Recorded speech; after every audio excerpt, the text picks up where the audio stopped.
wanted to start chatting about was, well, we did want to start chatting about it. There we go. There we go. So why should your firm consider a retirement plan? And the number one reason that we see most not-for-profit organizations start a retirement plan is to help them recruit and retain valued employees. Having a retirement plan available to your employees, helps you compete really with the for-profit companies out there, because statistically many more for-profit companies have retirement plans than not-for-profit. And as the labor market continues to tighten coming out of the pandemic, we know from all of the research that we've done and the reports that we're getting that, especially in certain areas, the labor market is becoming more and more tight. And as you all know very well, the turnover rate in not-for-profit tends to be, depending on what you read, is anywhere from 7 to 10% higher than it is in the for-profit. So offering a plan for your employees and showing that you're investing in their future is a great benefit and helps you recruit and retain good talent. The second reason is it helps to provide a long-term vehicle tax-advantaged saving for retirement. Probably the biggest hurdle that we have with especially new plans and educating employees on the plans is to help people kind of make that paradigm shift that a retirement plan is a long-term savings vehicle. It is not a savings account. And as we kind of walk through these different plans, we've kind of narrowed it down to plans that start out pretty simply and then expand in their complexity. But all of the plans, if employee is putting pre-tax money in and they turn around and pull it right back out, there's some significant penalties. So you really want to educate your employees and make them realize that offering a retirement plan is something that is going to be a long time horizon and for retirement. It's not something that you use to save to buy a car, for example. And the third really good benefit about it is possibly, and with the majority of the plans we're going to cover today, it allows your employees and you, if you participate in it, some really good tax savings, because most retirement plans, you contribute pre-tax money to the plan, which is an immediate top-line deduction on your income. So for example, if you make $50,000 a year, you contribute $5,000 to a pre-tax retirement plan. On your W-2, your wages are then reported at $45,000. So it is a top-line tax deduction. So what we were going to go through is 5 different plans that the majority of our not-for-profits use. And it's 3 IRAs, and then we're also going to talk about a 401k and a 403b. So the first IRA we're going to talk about is the Payroll Deduction IRA. And this is really the most very basic way that you can help your employees save for retirement. This type of IRA is available for any employer to use. It's very, very easy to set up, very, very easy to maintain. There are no charges to establish the plan. And basically what it consists of is your employees open an IRA, or if they have an existing IRA, they contribute to that. And you just arrange through your payroll provider to make pre-tax payroll deductions and then have a vehicle in place to transfer those funds into the participant's IRA. There's no annual filing requirements with the IRS. The contribution limits are pretty low. It's $6,000 each employee can put into their IRA annually. And then there's an additional $1,000 contribution allowed for any employee that's over the age of 50. If you decide to use a payroll deduction IRA, it should be made available to all employees across your plan. There's no prerequisite or no qualification for who can qualify and who cannot. And obviously, since it's employee money that's going into that IRA, it's 100% vested the day that it goes into the IRA. Now, the flip side of that is if a participant is under the age of 59 and a half and they pull money out of that IRA prior to age 59 and a half, there's an immediate 10% tax penalty. If they're over 59 and a half, that 10% tax penalty is waived. But of course, you're putting pre-tax money into these IRAs, so any dollar that you take out is taxable at ordinary income rates. the employee is responsible for investing those funds. So they can either, do the research and invest in themselves, or some employers give them a suggested list, or we do have some firms where they hire an outside advisor to just advise their employees on how to invest the money inside of an IRA. The next plan that we wanted to talk about, the next IRA, is a SEP IRA.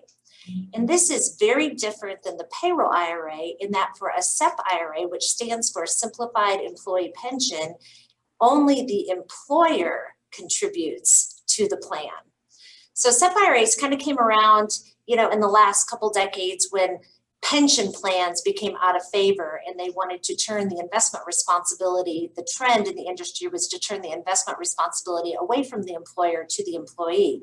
But this plan still allows the employer to make the contribution into the plan, but it is the employee's responsibility to invest the money. Similar to the payroll deduction IRA, it's very, very easy to set up. There's no startup fee for it. Administration is again quite simple.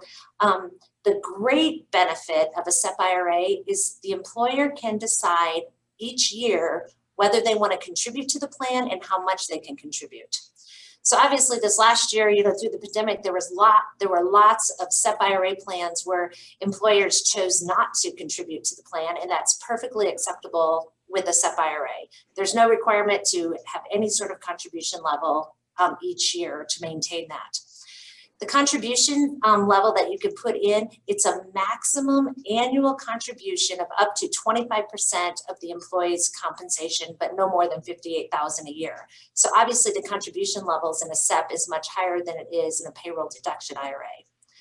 It's a few more restrictions on who must be offered. It must be offered to all employees, but they have to be at least 21 years of age, employed by the employer for 3 of the last 5 years, and have compensation or be expected to have compensation of at least $650 in 2021. Again, the contributions are 100% vested. So there's no, you don't have to wait 5 years before that money is yours. The day that it hits the account, the day that the employer puts the money into a SEP IRA, it's 100% vested and it's 100% the employees. We see SEP IRAs used a lot with very, very small organizations where it may be 1 or 2 individuals because it's easier to kind of control how much is contributed. Sometimes you're able to, if you have 1 or 2 higher compensated individuals, 25% of compensation is a nice contribution for the company to make. The third IRA that we wanted to talk about is actually a simple IRA. And I would, from our experience, this is probably the most popular type of retirement plan that we see among small not-for-profits. And SIMPLE stands for a saving incentive match plan for employees. And it's available to any employer that has fewer than 100 employees and does not currently have another plan. Again, it's the employer's responsibility to have a vehicle where they deduct the contributions from the employee's paycheck and get it into their each individual simple IRA plans. The contribution limits are a little higher. It's $13,500 is the contribution max allowed in 2021. And then it's great for older employees because there's an additional $3,000 which are allowed if someone's over age 50. The simple IRA is kind of a blend between the two because the employee contributes and the employer contributes to the plan. But the employer has 2 options. They must match employee contributions 100% of the first 3% of the compensation, or they have to contribute 2% for each eligible employee. And I would say we probably see 50-50 with these plans. Some firms want to just indiscriminately give all employees 2% of their salary into their simple IRA, whether they contribute to the plan or not. And then we work with other firms that they have a little different philosophy and feel like they only want to contribute to the simple IRA if the participant is contributing. So you need to make the plan available to all employees, but if an employee chooses not to participate in the plan, you could choose the 3% option and not put any money into that employee's simple as well. The flip side of that again is that we have some people that just say, you know, I'm going to do, you know, more the set philosophy, and I'm just going to contribute 2% regardless of whether the employee puts money in or not. And that's a decision that needs to be made when you set up the plan. Unfortunately, you can't switch back and forth between the two options. Once you establish the plan, you have to stick with one way or the other. But if you do choose the 3% match, 100% match of up to 3%, it can be reduced as low as 1% in any 2 of 5 years. And that's important because we did see, again, you know, with the difficulties that lots of not-for-profits had with fundraising, we did see several people lower their contribution level. Or if your revenue is not what you were expected, you can make that decision to lower it only to 1%. Now your employees can contribute way above the 3%. They can, you know, contribute 6, 10, whatever percent they choose to, as long as it doesn't go over the annual max, but you have to match dollar for dollar up to 3%. This must again be offered to all employees who have compensation of at least $5,000 in the prior 2 years and are expected to earn $5,000, you know, in the current year. And the employer and the employee contributions are immediately 100% invested. Now, the thing about a simple IRA that does not make it simple is there are a few more constraints around the withdrawals. If a participant is under the age of 59 and a half and they take money out of their simple IRA, anytime within the first 2 years they're in the plan, it's an automatic 25% tax penalty. So that is a big hit. So if they take a withdrawal for any reason, it's automatically taxed at 25% and then ordinary income on top of it. And for simple IRAs, you're not allowed to roll them over or roll other funds into the simple IRA within the first 2 years of the plan. But again, like the other IRAs, they can be set up without any upfront charges. They're free to set up, and there's some administration, you know, hours involved, but they're pretty cost effective to maintain. So with that, I'm going to switch it over to Jennifer, and she's going to cover the 401k versus the 403b. Great. So as we proceed from the most simple to plans that have a few more provisions, we talk about a 401k and a 403b. The 403b historically was the retirement plan for not-for-profits, but in 1996 they changed the law so that not-for-profits could have a 401k instead. And there are just a very few differences in those plans. So in a 403b, if the organization does not contribute anything, they're not under the same rules, the same ERISA rules as if you had a 401k. If they contribute, then they're under the very same rules as the 401k. Because you know, it becomes basically an employee contribution plan, and there's no discrimination testing under that scenario. So the 401k is the one that we normally see for those organizations that really do want to contribute something for their employees. And if you look back at the simple, the maximum contributed that could be contributed if you're over 50 is $16,500. That's that $3,000 extra that you get to contribute if you're over 50. But under the 401k, that goes up to $26,000. So that's quite a jump. And so you have to look at your employee base and see, are there people that really would like to contribute more than the $16,500? Now, for most smaller organizations, usually the simple limits really work very well. But if you get into a larger organization where you have higher salaries, then there could be quite a few folks that would like to have that higher limit. So it does permit that higher level of salary deferrals that become tax deductions for the employee. Now you can also, what's been wonderful on these plans in the last few years is you can tailor it so you can add a Roth 401k option. And that is money, if you're familiar with Roth, you contribute after tax dollars, and it is invested, and you never pay tax when you take it out because you paid the tax on the front end, unlike the 401k where it's pre-tax dollars, and when you retire, everything you take out is taxed. So the Roth is a fabulous vehicle, especially for younger employees. And they can decide with their contributions whether they want to put all of it in the after tax, all of it in the pre-tax. And so there are some decisions that the employee can make that really that can help their planning over time. It does have some more administrative requirements. You have to file a Form 5500.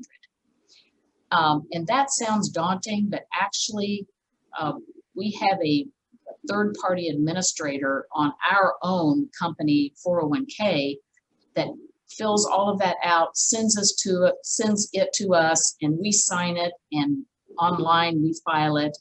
And so if you get the right administrator, the 401k can be done very, very easily.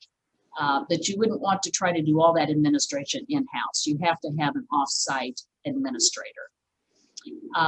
It can require annual non-discrimination testing to make sure that the plan doesn't discriminate in favor of highly compensated employees.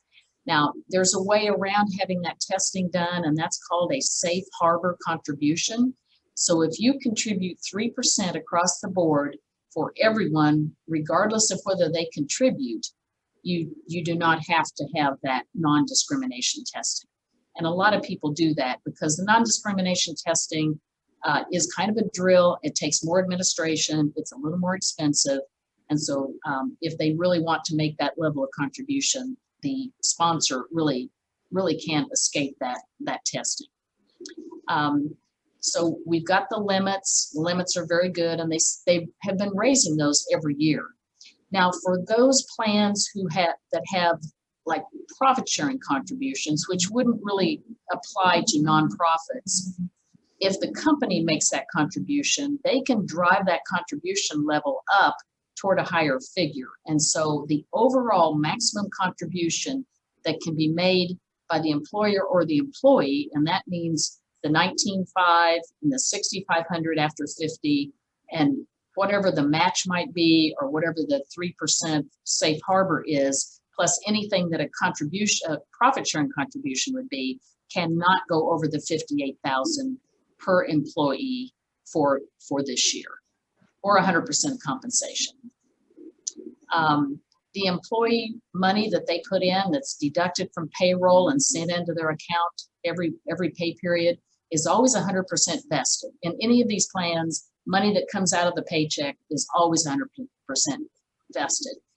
Each plan has a little bit different way of vesting if you have an employer contribution. Like the SEP is immediate, but in a 401k and a 403b, the employer, the sponsor, they can say how it's going to vest. And so you can have, if you have an organization that has a lot of people who, young people who maybe don't stay in the job for 2 or 3 years, or people who are more mobile because of the type of thing you're doing, you can make that employer contribution not start vesting for like up to 3 years if you want to, and then you can go to percentages up until 6 to 8 years, or there's all kinds of variations on that. But then what happens if those people leave and their employer contributions are not vested? Those are called forfeitures, and those are spread throughout the remaining participants. So if somebody leaves, they don't take all of their money, that part is distributed among everybody else, and that's done on an annual basis. So that can be an advantage to a bigger organization with a lot of people. Then we mentioned the profit sharing contribution. So you can load in so many really interesting options into the 401k. You can have all kinds of things where at 59.5, people can start drawing from their 401k if they're not in retirement, and they can actually take that out and use that as part of their compensation.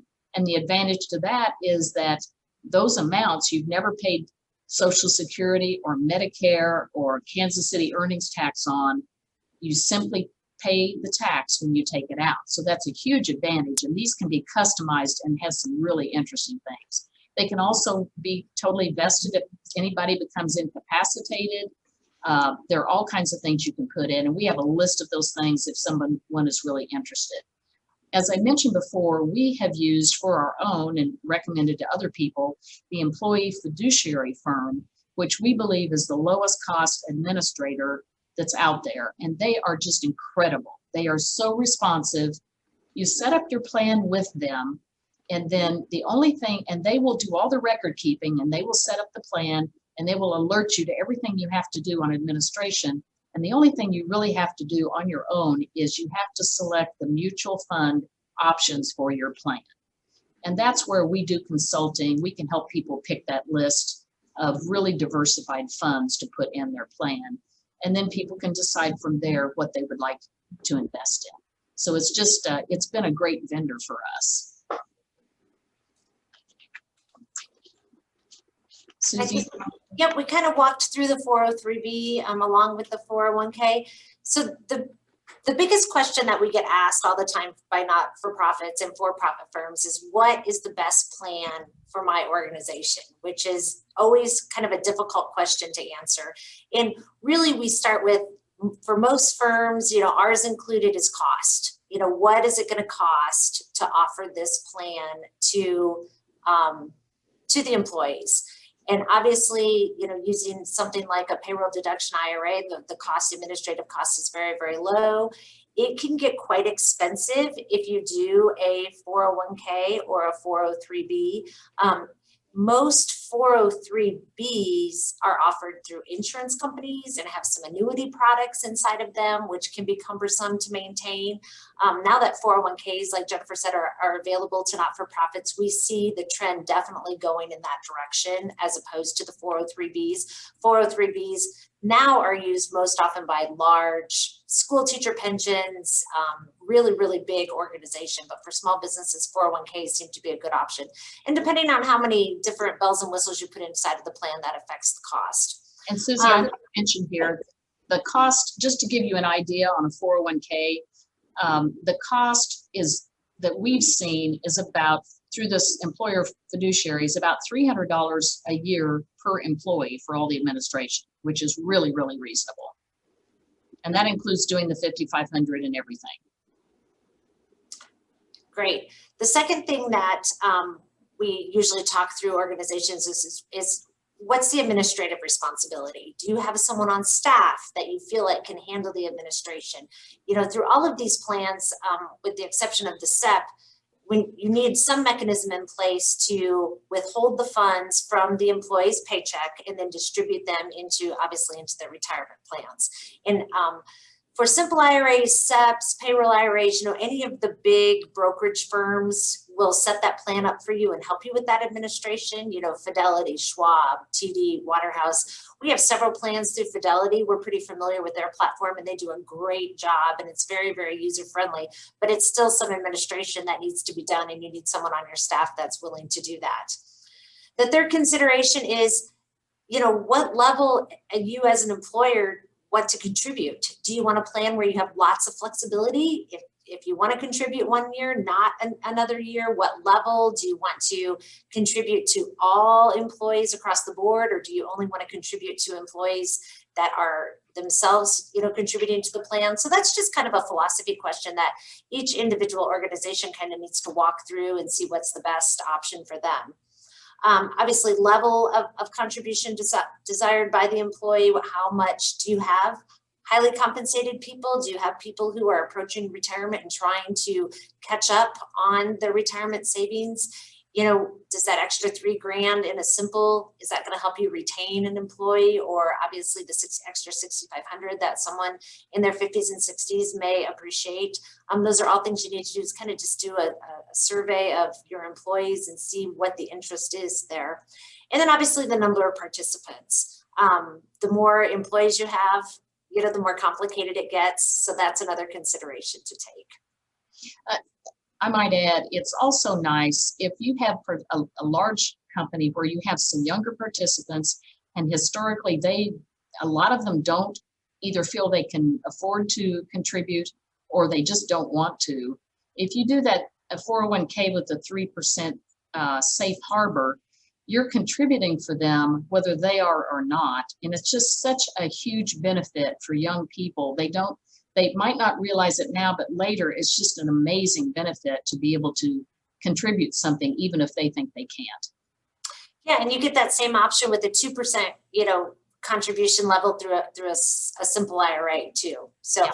we do see a lot of firms that have the big difference between those two is you can create a vesting cliff in the 401k where you say, okay, if you stay 1 year, you get 25%. You stay another year, you have 50%, so it helps encourage some retention. When the simple, you put 2% in and they, make a job switch in the next 18 months, that contribution that you put in is gone. It's gone. So all things to consider. Yeah, it does take a lot of education, and that's a fun thing to do, to really work with your employees to just tell them how important it is.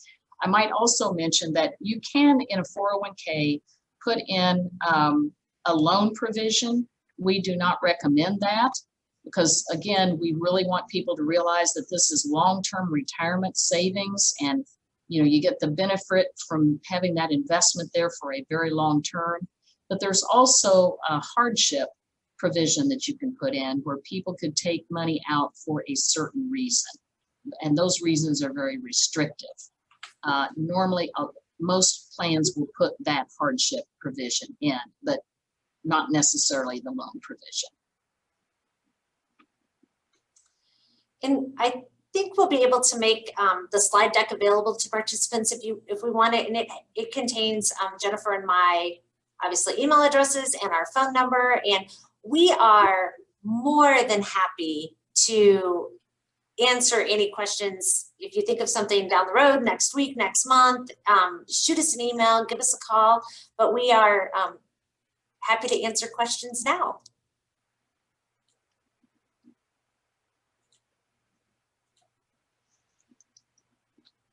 Let me look. So, anybody have questions?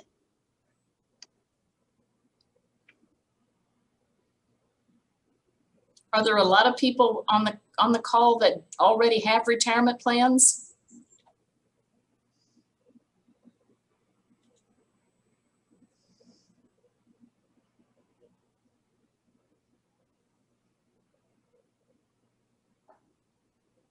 It's great. I think really the most important thing, if you don't have a retirement plan, and if it's something that you are thinking about starting, is to really kind of get a pulse of your employees and see what the interest would be and at what level, and really kind of start there.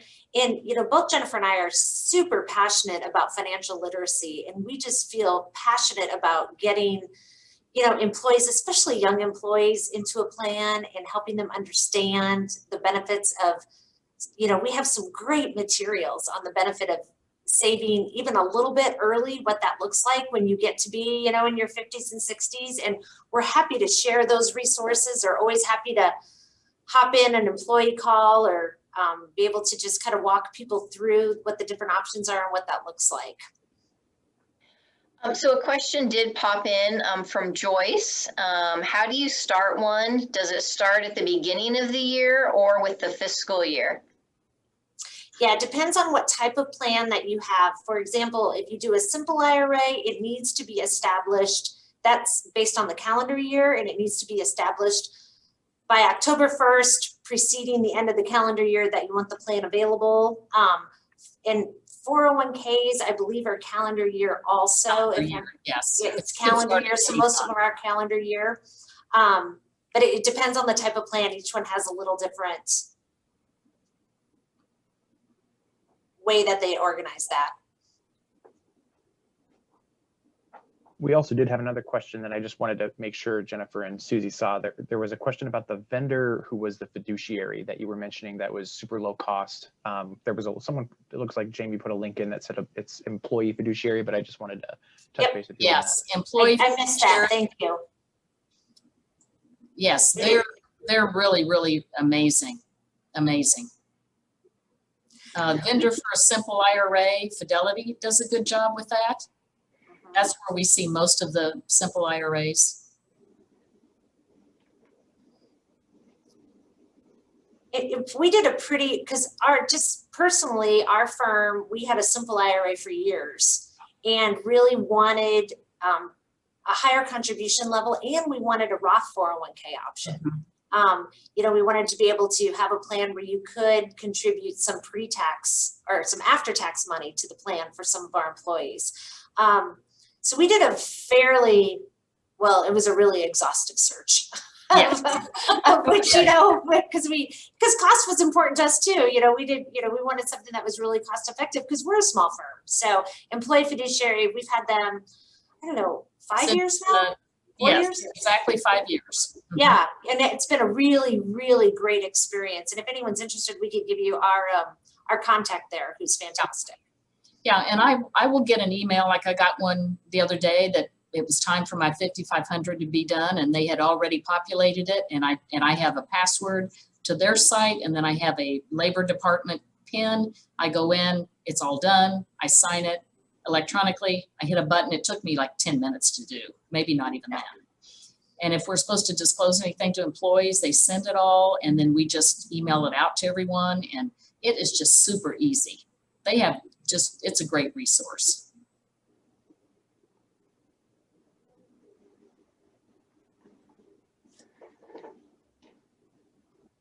Are there any other questions? So this is Joyce from SKC Foundation. I finally figured out how to unmute myself. Still working on the camera, but I wanted to ask you, how do you start the discussion with your board about implementing this? Do you have language around that? And I apologize, I came to the session late. I think the first thing you could do is a little fact finding with the employees. How many employees do you have? 5 full-time. You're muted, Jennifer. Jennifer, you're muted.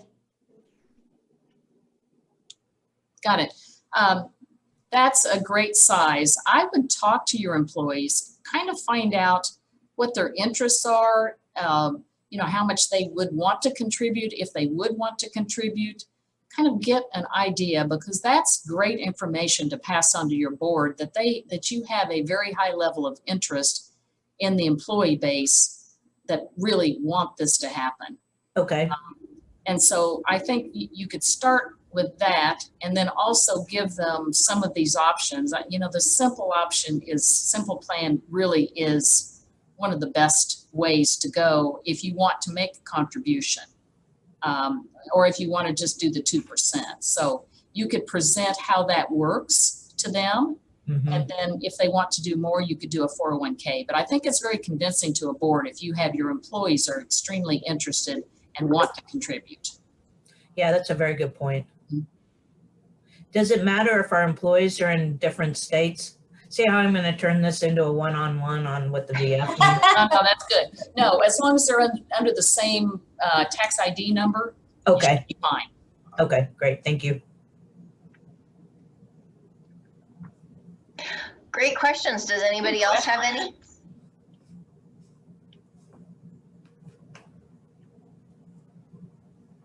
I have more of maybe a comment, and Jennifer and Susie, if you have anything to add on the 401k, or maybe any of these, like at the end of the year, the things that we have to do to verify our wages and the things that we upload, that's a compliance piece that I've made mistakes before, but really having someone to go to and to troubleshoot and to educate throughout, because we also, like, every year we're like, we don't understand the 5,500, so we ask for some training. We don't understand, or we made a mistake. So having the provider that is there for you is huge.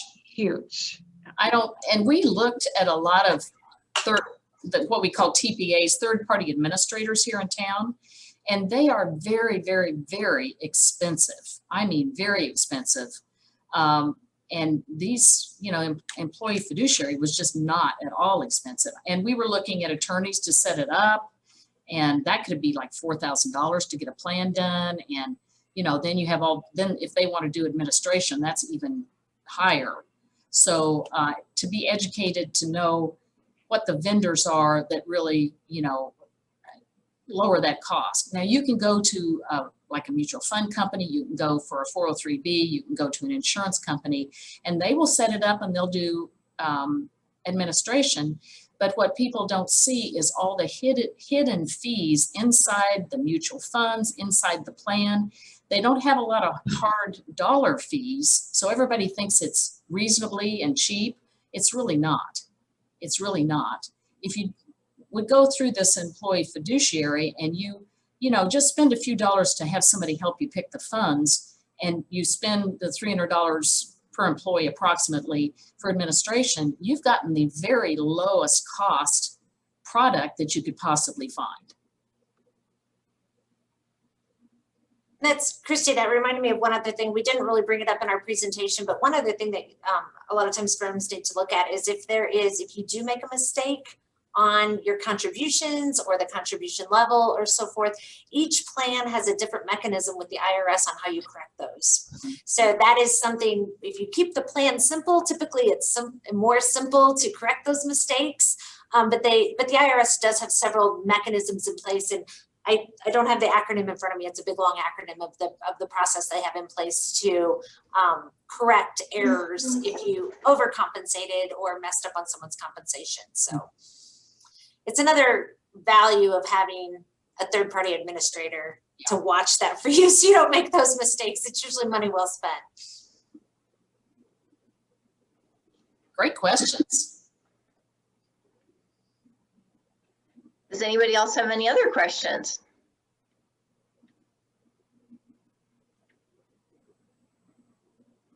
Well, seeing none, I want to thank Susie and Jennifer for taking the time today and providing a very informative and very helpful presentation. And I hope that everybody was able to gain something from it as they're thinking about this for their organization.